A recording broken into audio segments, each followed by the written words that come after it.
you could have a top South African professor in law, but haven't got the skill in Pan-African human rights. So you can't just appoint the person. It will be totally out of kilter. So I want to indicate that center offer about 4 very well-established master's programs across the continent, attract funding from around the world. We as a university just make a very small contribution.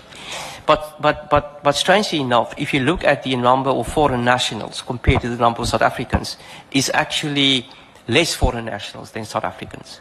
If you take the center as a combination of the Faculty of Law, is even less. So where there's been a challenge, and the unions have raised that with me, is that we're busy advertising for the director for the center.